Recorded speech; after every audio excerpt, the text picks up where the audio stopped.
All right. How's it going, everybody? And welcome back to a new week where we will be starting a new book in the Chronicles of Narnia titled The Horse and His Boy. So we're going deeper into the story of Narnia now. And notice my new background. I'm actually in the cafeteria right now because the carpets are being cleaned in the office. So, Narnia. So, here's something to give you a little perspective. Here's a map of Narnia that we're going to have to start getting to know. We got Arkenland. What else do we have?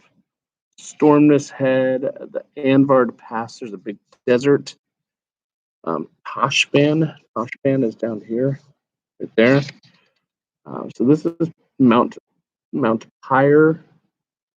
So this is all, I guess, on the road. There's a pass. They have to cross all this to get to Narnia through this pass right here in Arkenland. So that's what we're going to read about. Here we go, chapter 1. I hope you're ready. This is how Shasta set out on his travels. This is the story of an adventure that happened in Narnia and Calormen and the lands between. In the Golden Age, when Peter was High King in Narnia and his brother and two sisters were king and queens under him. In those days, far south in Calormen, on a little creek of the sea, there lived a poor fisherman called Arshish, and with him there lived a boy who called him father. The boy's name was Shasta. On most days, Arshish went out in his boat to fish in the morning, and in the afternoon he harnessed his donkey to a cart and loaded the cart with fish and went a mile or so southward to the village to sell it. If it had sold well, he would come home in a moderately good temper and say nothing to Shasta. But if it had sold badly, he would find fault with him and perhaps beat him. There was always something to find fault for with Shasta, and he had plenty of work to do, mending and washing the nets, cooking supper, cleaning the cottage in which they both lived. Shasta was not at all interested in anything that lay south of his home because he had once or twice been to the village with Arshish, and he knew that there was nothing very interesting there. In the village, he only met other men who were just like his father, men with long, dirty robes and wooden shoes turned up at the toe, and turbans on their heads and beards, talking to one another very slowly about things that sounded very boring. But he was very interested in everything that lay to the north because no one ever went that way, and he was never allowed to go there himself. When he was sitting out of doors, mending the nets, and all alone, he would often look eagerly to the north. One could see nothing but a grassy slope running up to a level ridge, and beyond that the sky with perhaps a few birds in it. Sometimes, if Arshish was there, Shasta would say, "Oh, my father, what is there beyond that hill?" And then, if the fisherman was in a bad temper, he would box Shasta's ears and tell him to attend to his work. Or if he was in a peaceable mood, he would say, "Oh, my son, do not allow your mind to be distracted by idle questions." For one of the poets has said, "Application to business is the root of prosperity, but those who ask questions that do not concern them are steering the ship of folly towards the rock of indigence." Shasta thought that beyond the hill there must be some delightful secret which his father wished to hide from him. In reality, however, the fisherman talked like this because he didn't know what lay to the north. Neither did he care. He had a very practical mind. One day, there came from the south a stranger who was unlike any man that Shasta had seen before. He rode upon a strong, dappled horse with flowing mane and tail, and his stirrups and bridle were inlaid with silver. The spike of a helmet projected from the middle of his silken turban, and he wore a shirt of chain mail. By his side hung a curving scimitar, a round shield studded with bosses and brass hung at his back. In his right hand grasped a lance. His face was dark, but this did not surprise Shasta because all the people of Calormen are like that. What did surprise him was the man's beard, which was dyed crimson and curled and gleaming with scented oil. But Arshish knew by the gold on the stranger's bare arm that he was a Tarkan, or great lord, and he bowed, kneeling before him till his beard touched the earth, and made signs to Shasta to kneel as well. The stranger demanded hospitality for the night, which of course the fisherman dared not refuse. All the best they had was set before the Tarkan for supper, and he didn't think much of it. And Shasta, as always happened when the fisherman had company, was given a hunk of bread and turned out of the cottage. On those occasions, he usually slept with the donkey in its little thatched stable. But it was much too early to go to sleep yet, and Shasta, who'd never learned that it was wrong to listen behind doors, sat down with his ear to a crack in the wooden wall of the cottage to hear what the grown-ups were talking about. And this is what he heard.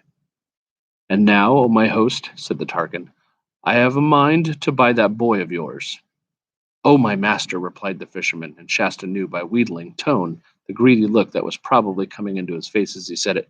"What price could induce your servant, poor though he is, to sell into slavery his only child in his own flesh? Has not one of the poets said, 'Natural affection is stronger than soup, and offspring more precious than carbuncles'?" "It is even so," replied the guest dryly, "but another poet has likewise said, 'He who attempts to deceive the judicious is already bearing his own back for scourge.' Do not load your aged mouth with falsehoods. This boy is manifestly no son of yours. For your cheek is as dark as mine, but the boy is fair and white like the accursed, but beautiful barbarians who inhabit the remote north." "How well it was said," answered the fisherman, "that swords can be kept off with shields, but the eye of wisdom pierces through every defense.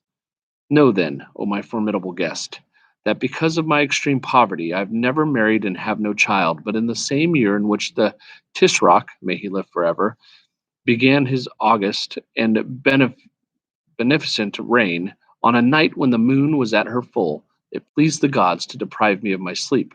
Therefore I arose from my bed in this hovel, and went forth to the beach to refresh myself and with looking upon the water and the moon and breathing the cool air. And presently I heard a noise as of oars coming to me across the water, and then, as it were, a weak cry. And shortly after, the tide brought to the land a little boat, in which there was nothing but a man lean with extreme hunger and thirst, who seemed to have died but a few moments before, for he was still warm, and an empty waterskin and a child still living. "Doubtless," said I, "these unfortunates have escaped from the wreck of a great ship, but by the admirable designs of the gods, the elder has starved himself to keep the child alive, and has perished in the sight of land." Accordingly, remembering how the gods never fail to reward those who befriend the destitute, and being moved by compassion, for your servant is a man of tender heart. "Leave out all these idle words in your own praise," interrupted the Tarkan. "It is enough to know that you took the child and have had 10 times the worth of his daily bread out of him in labor, as anyone can see. And now tell me at once what price you put on him, for I am wearied with your loquacity." A lot of really intense language here. So what's going on is this Tarkin has come to demand to stay with the fisherman, Arshish, and he wants to buy Shasta, the boy, from him. Now, Shasta thinks that Arshish is his father, but obviously he's not. And so we're going to see if Arshish sells Shasta to Tarkin. "You yourself have said wisely said," answered Ashish. Said, "Okay, I already got that. I'll give you 15 crescents for him," said Tarkin. "15!" cried Arshish in a voice that was something between a whine and a scream. "15! For the prop of my old age and the delight of my eyes, do not mock my gray beard.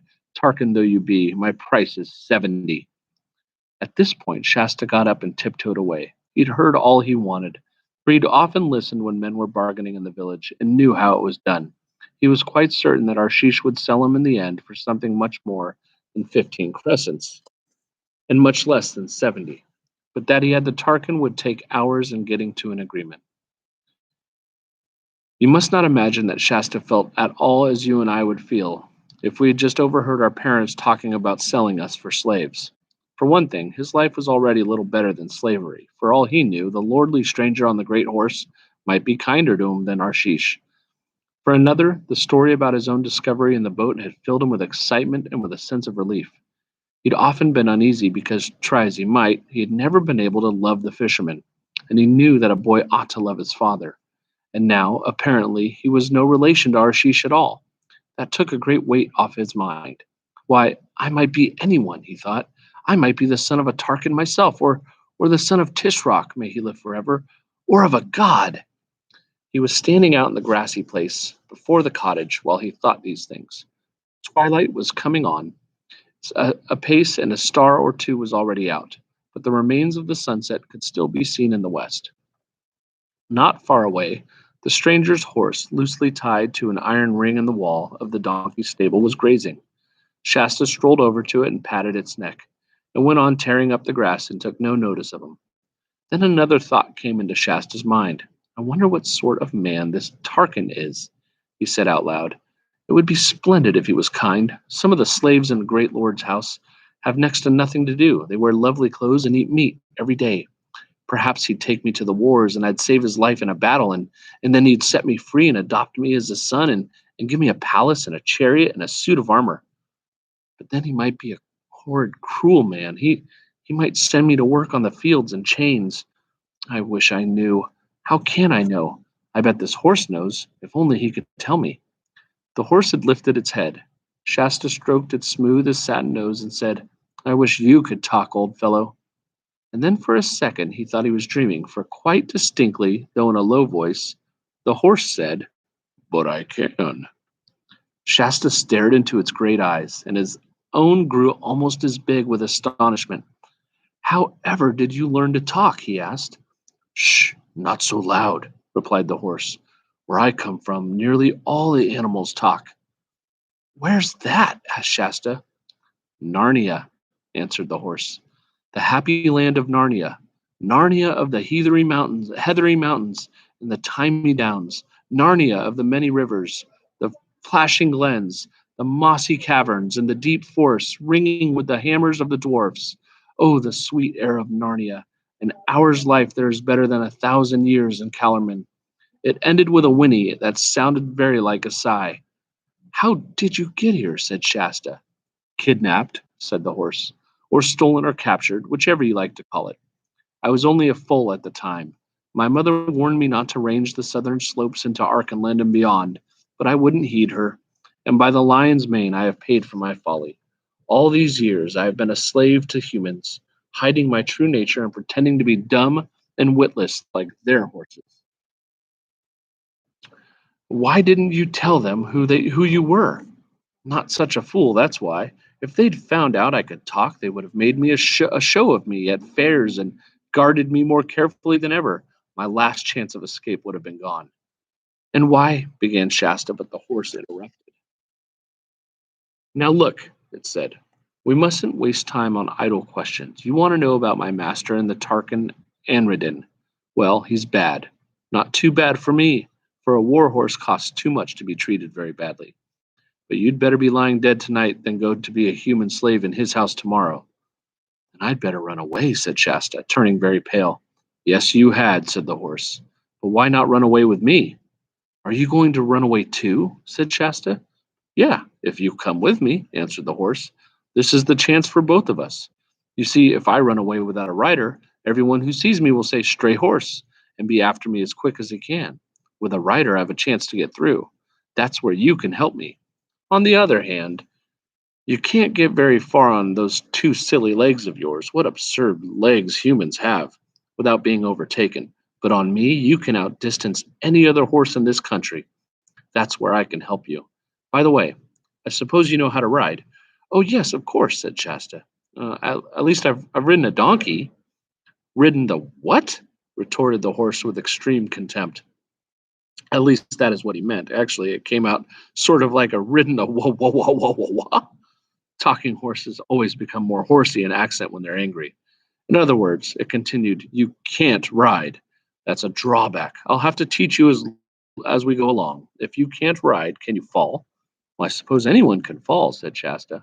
I mean, can you fall and get up again without crying and mount again and fall again and not be afraid of falling? I, I'll try, said Shasta. Poor little beast, said the horse in a gentler tone. I forgot you're only a foal. We'll make a fine rider of you in time. And now we mustn't start until those two in the hut are asleep. Meantime, we can make our plans. My Tarkan is on his way north to the great city, to Tashbaan itself, and to the court of the Tishra. I say, put in Shasta in a rather shocked voice, oughtn't you to say, may he live forever? Why? Said the horse. I'm a free Narnian, and why should I talk slaves and fools talk? I don't want him to live forever, and I know that he's not going to live forever whether I want him to or not. And I can see you're from the free north too. No more of this southern jargon between you and me. And now back to our plans. As I was saying, my human was on his way north to Tashbin. Does that mean we'd better go to the south? I don't think so, said the horse. You see, he thinks I'm dumb and witless like his other horses. Now, if I really were, the moment I got loose, I'd go back home to my stable and paddock, back to his palace, which is 2 days' journey south. That's where he'll look for me. He'd never dream of my going on north on my own. And anyway, he'll probably think that someone in the last village who saw him ride through has followed us here and stolen me. Oh, hurrah, said Shasta. Then we'll go north. I've been longing to go north all my life. Of course you have, said the horse. It's because of the blood that's in you. I'm sure you're true northern stock, but not too loud. I should think they'd be asleep soon now. I'd better creep back and see, said Shasta. That's a good idea, said the horse, but take care you're not caught. It was a good deal darker now and very silent, except for the sound of the waves on the beach, which Shasta hardly noticed because he'd been hearing it day and night as long as he could remember. The cottage, as he approached it, showed no light.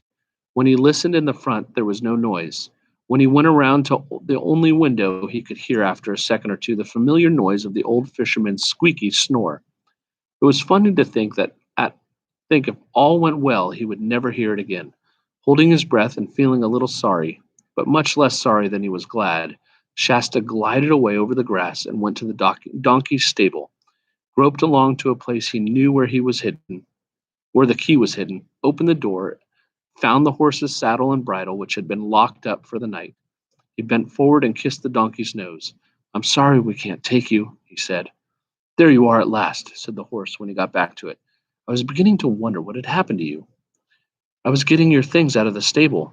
And now, can you tell me how to put them on? For the next few minutes, Shasta was at work, very cautiously to avoid jingling, while the horse said things like, get that girth a bit tighter, or you'll find a buckle lower down, or you'll need to shorten those stirrups a good bit. When all was finished, it said, now, we've got to have reins for the look of the thing, but you won't be using them. Tie them to the saddle bow, very slack, so that I can do what I like with my head. And remember, you're not to touch them. What are they for, then? Asked Shasta. Ordinarily, they're for directing me, replied the horse. But as I intend to do all the directing on this journey, you'll please keep your hands to yourself. And there's another thing. I'm not going to have you grabbing my mane. But I say, pleaded Shasta, if I'm not to hold on by the reins or by your mane, what am I to hold on by? Hold on with your knees, said the horse. That's the secret of good riding. Grip my body between your knees as hard as you like. Sit straight up, straight as a poker. Keep your elbows in. And by the way, what did you do with the spurs? Put them on my heels, of course, said Shasta. I do know that much. Then you can take them off and put them in the saddlebag. We may be able to sell them when we get to Tashbaan. Ready? And now I think you can get up. Oh, you're dreadfully tall, gasped Shasta after his first and unsuccessful attempt. I'm a horse, that's all, was the reply. Anyone would think of I was a haystack from the way you're trying to climb up me. There, that's better. Now sit up and remember what I told you about your knees. Funny to think of me, who has led cavalry charges and won races, having a potato sack like you in the saddle. However, off we go. It chuckled, not unkindly. And it certainly began their night journey with great caution. First of all, I went just south of the fisherman's cottage to the little river, which there ran into the sea, and took care to leave in the mud some very plain hoof marks pointing south. But as soon as they were in the middle of the ford, it turned upstream and waited till they were about 100 yards further inland than the cottage. Then it selected a nice gravelly bit of bank, which would take no footprints, and came out on the northern side. Then, still at a walking pace, it went northward till the cottage, the one tree, the donkey's stable, and the creek. So, see, what they're doing is leaving tracks that will lead them in a different direction. They're covering their tracks, it's called. In fact, that Shasta had ever known had sunk out of sight in the gray summer night darkness.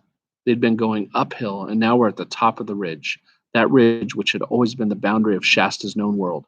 He could not see what was ahead except that it was all open and grassy. It looked endless, wild and lonely and free. I say, observed the horse, what a place for a gallop, eh? Oh, don't, let's, said Shasta. Not yet. I don't know how to. Please, horse, I don't know your name. Brehi hinny brinny hoo ha, said the horse. I'll never be able to say that, said Shasta. Can I just call you Bree? Well, if it's the best you can do, I suppose you must, said the horse. And what shall I call you? I'm called Shasta. Said Bree. Well, now there's a name that's really hard to pronounce, but now about this gallop. It's a good deal easier than trotting if you only knew, because you don't have to rise and fall. Grip your knees and keep your eyes straight ahead between my ears. Don't look at the ground. If you think you're going to fall, just grip harder and sit up straighter. Ready? Now, for Narnia and the North. Off they go. All right. Oh, I'm liking this one so far. This is the first time I've actually read this book. So I'm excited about this. So we have Shasta and his horse Bree have run away from both of their evil masters and are heading north towards Narnia. So we're going to see what happens next on Wednesday. I will not be able to read tomorrow. I know, I'm so sorry. So catch me at Wednesday at 10 o'clock, and we'll continue with the horse and his boy. Until then, I hope you had a great weekend. I sure miss seeing you. If nobody's told you they love you yet today, let me be the first. I love you, miss you. And hi, Joshua. That's my son. Love you, buddy. See you later. Bye, guys.